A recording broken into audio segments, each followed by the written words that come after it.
I'm so happy right now. My husband actually figured out, I got locked out of my YouTube channel for the last time I did a vlog was Vlogmas day 10. I didn't get a chance to finish my Vlogmas. I couldn't do anything because the phone that I was using, I had the iPhone XR, totally took a freaking dump. Audio went out on it. The screen ended up having problems. So right now, currently, I was blessed enough and lucky enough to acquire and have a iPhone 14. And so I'm really kind of like, I'm learning all the new gadgets about it. I'm trying to see if I can turn this exposure down a little bit. There we go. Okay, yeah, that was a little bit too bright for me. But it's really cool. It's really nifty, and I'm still learning all the new things about it. But anyways, so with that being said, I have a lot of catching up to do on my channel, and I have a lot to talk about and things that I want to discuss with everybody, and just talk, because I haven't been able to do a journal, vlog, whatever you want to call it, in over a month. So the last time I was talking, I was talking about me and my family were facing homelessness, and we were going to possibly be losing our apartment at that time, and we were going to be living on the streets. And through God's grace and blessings, that did not happen. We ended up not getting evicted, and we ended up having the ability to keep our apartment. I just finished eating dinner, so wow, I'll tell you what. Out of that experience, it wasn't just the fact of losing our apartment. There was a whole entire array of things that was learned, and lessons and things that came out of that whole experience for me. It went further on a deeper level. It wasn't just, oh, we were going to be homeless, and it was, oh shoot, and this is their fault, and da-da. No, this was like a whole entire like pool of understanding and things that I had to think about for myself, and I had to accept. There was a lot of acceptance. There was a lot of realization, the things that I had done, ignorance, just the way I had been acting the past 5 years of us living here. We moved here in 2017. Before I lived here, I lived in a, I would say it was a nicer apartment, but the neighborhood was really bad. And my oldest son at that time was only like going on 1 year old. He was only maybe one. And it was just not a safe environment for him to be in. I remember one time in the summer, he wanted to play outside like all kids do. And so he ended up playing in our backyard. I was back there with him. I never left him by himself. And I remember there were some neighbors that were like across the way, and they had this giant pit bull. Like they had this big giant dog. And David, which is my oldest son, he was scared to death. And he was only, maybe 11 and a half, 12 months old. He was scared. Like he didn't want to be out there at all, period. So, and I never really felt safe in that area. I never really felt like we could just relax. It was always, people knocking at my back door, people knocking at my front door, people walking in my house that didn't know me. There was the very last weekend that we were there. I remember me and my husband were sitting in the living room watching TV, and we heard this really loud noise. Like it was this really loud, like it almost sounded like there was a concert going on outside, but the noise that we heard, we knew what it was. It was gunshots. And my brother at that time, like our apartments were, one was here and then one was like up ahead, but it was like this way. So you had to like go down the road and then turn left. And then my brother's complex, his apartment was over on the other side of the courtyard. So anyways, my brother's apartment complex, fortunately my brother wasn't there. He was at a friend's house or whatever, but his apartment got shot up. And all of a sudden, within a matter of minutes, there was probably about, I want to say, probably 40 to 50 people in the front of our apartment complex. And they were taking baseball bats and any objects they could find, and they were just attacking this black SUV that was, I guess apparently they were the ones that shot up the other apartment, something like that. Me and my husband are like ducked down behind our kitchen wall like this, like looking out underneath the crack of the blinds of our kitchen window, because our kitchen window was like right there, like you could see everything. And my husband and I are just petrified, like we're scared because we had a baby, like we didn't know what was gonna happen. There's a girl, she like walked by my window, she had a baseball bat, she was swinging it, she looked like she worked at Walmart. And they were just beating the crap out of these people. And I told my husband, I said, we can't stay here, because we were contemplating there for a while, just living there because it had central air and it was a nicer environment. But when I saw that, I said, no amount of central air is worth, you know, living here and being in danger like this all the time. So, so we lived there for almost 2 years. I lived there, and I don't really have a lot of good memories there. It was a lot of frustration living there because of the fact that my brother was right around the corner, and he would come over and he would like, he's a huge alcoholic, and he would come over and he would try to like antagonize my husband, and he was just always kind of like nitpicking at our relationship and things like that. It was just really, really frustrating. And then, like I said, that with the, you know, 30, 40 people fighting people in front of our apartments, and the nonstop danger, not being able to be comfortable enough for our son to even go outside and play or do anything. The kids, they were really mean. They didn't like anybody. They kind of just always stuck to themselves, and they were very, very mean. They said really bad things. They would, you know, the things that came out of these kids' mouth was just, and these kids were like 5, 6, maybe the oldest was 10. So we left there and we moved here in 2017. It was October 2017. And for a good year or two, I'd say, maybe, yeah, I'd say about 2 years, it was pretty quiet here. It was actually pretty shocking how quiet it was here. We didn't really necessarily like it because it was just too quiet. Our neighbors were very, you know, hush hush. Everybody kept to themselves, you know.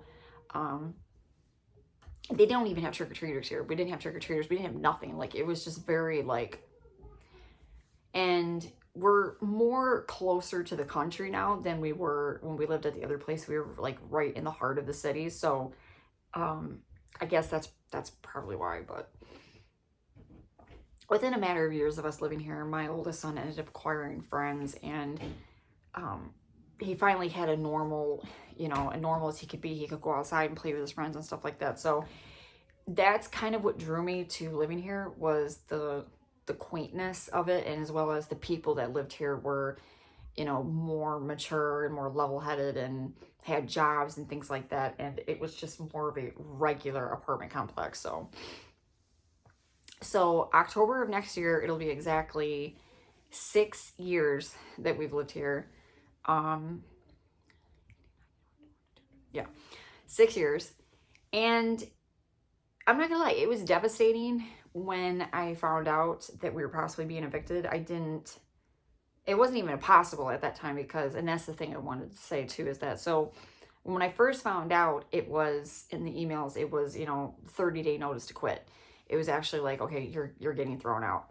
So for 2.5, 3 weeks, me and my husband were on pins and needles. We were searching for a place to live.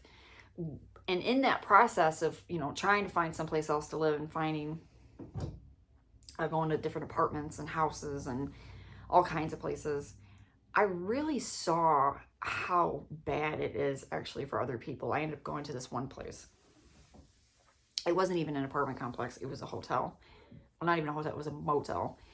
And it basically was just a homeless shelter. That's pretty much all it was. But at one time, it used to be a motel. It was called the El Rancho Motel. And back then, it had like the front of the motel had like a huge giant restaurant. And it was like, you could tell at one point in its life, it was a very poppin' spot. It had like a cafe, and you could tell that it was a Mexican style motel / restaurant. So, but after the cafe closed down and the restaurant closed down, the motel just kind of just went to hell. And it's pretty bad. So I remember walking up to this place, and, you know, I was talking to the lady and the housekeepers that were there. The room that these housekeepers were in, that it was And I was a professional housekeeper too, so I've been all over the place when it comes to motels, hotels. Like, this was probably the lowest I had ever seen. These girls are not getting paid hardly anything. Like, they're not getting paid squat. It looked like a garage almost, like a beat down garage, the utility room that they were in. The roof was like caving in, and the motel itself was caving in. Like, it was pretty bad. And she told me that it was, you know, there was families that were living, they were living there, and they're, you know, that was my 4-year-old. And I remember turning around and I looked over at my truck, and now I drive a 1998 Blazer. Now, this ain't no fancy schmancy vehicle. Like, this is, but I take care of it. Like, it's not like falling apart or anything. I take care of it. It used to be my father's truck, and before that was my mother's.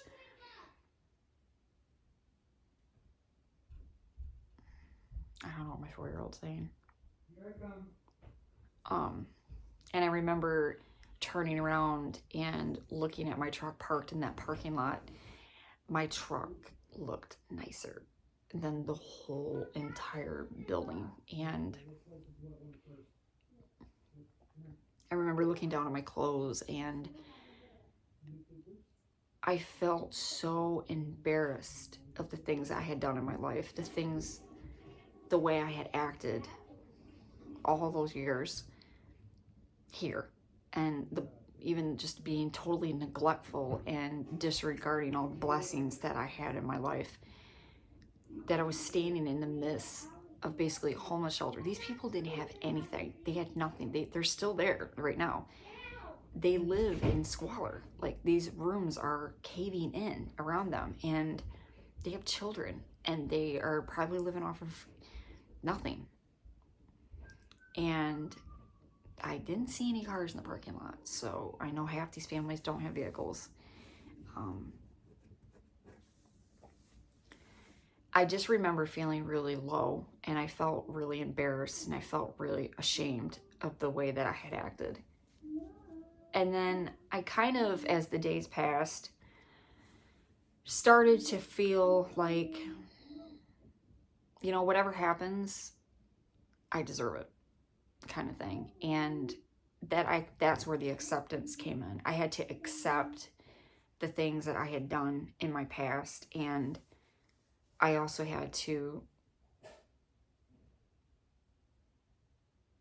face it, that what's done is done. There's nothing you can do about it, and now it's just a giant lesson.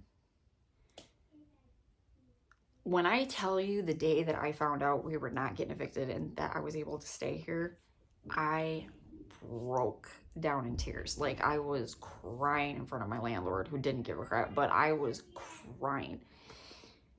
I felt such a feeling of gratefulness, of being blessed, and as well as just really my eyes were open to what I had, and that after all those things that I had done, all those places I had been, the El Rancho, seeing those people in those situations, that I knew in that moment that I had to go through that I was supposed to go through that, because God was trying to teach me a lesson. Every time I make a vlog, I swear to God, everybody stands outside my bedroom door. Come on. So that was a very eye-opening experience for me. It was very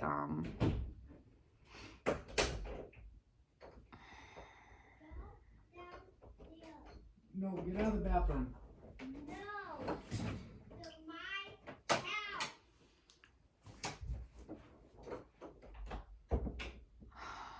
every time, every single time. But it was a very eye-opening experience for me, and it was very even, it's not even just, you know, this place, it's, you know, it's everything in my life, that I am blessed, and, you know, with so many things that other people out there just really don't have. And I've said that in the past before. I've like verbally said it, but I've never really understood it. I've never like understood it in my heart that I have more than anybody could ever want.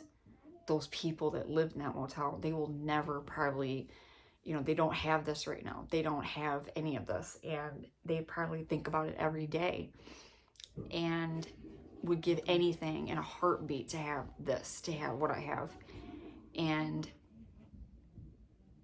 even when it comes to like my vehicle, the vehicle that I drive, the clothes that I wear, everything, the ability to be able to have the things that I have, it's all a new perspective now. It's not, you know, oh, wah, you know, I drive a 98 Blazer, oh, wah, I live in an apartment. No, it's more like you are lucky enough and blessed enough to have an apartment. You are lucky and blessed enough to have a vehicle. And I've been there. I have been, this video is 15 minutes long, but whatever.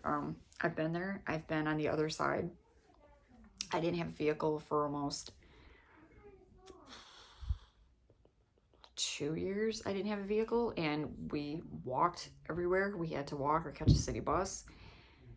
So I was ashamed. I was embarrassed for my behavior, and fortunately, I was, you know, given a second chance. So with that being said, no, we are not being evicted. We were able to keep our apartment, so we are not going to be going into the new year with that. Other than that, basically, I've been still waiting on our son to come home. My oldest son has been in a psychiatric hospital since November 15th. As of January 15th, it'll be exactly 2 months. He is doing okay, they said, but they are just still like struggling with some things with him. But we all, as a family, just really can't wait for him to get home, because this has been hard. It's been really, really hard. So anyways, I'm done. This video is 17 minutes long, but I just wanted to make this. And for those that were, I don't think anybody watched my Vlogmas or whatever. I didn't finish Vlogmas at all. I tried. That's all that matters.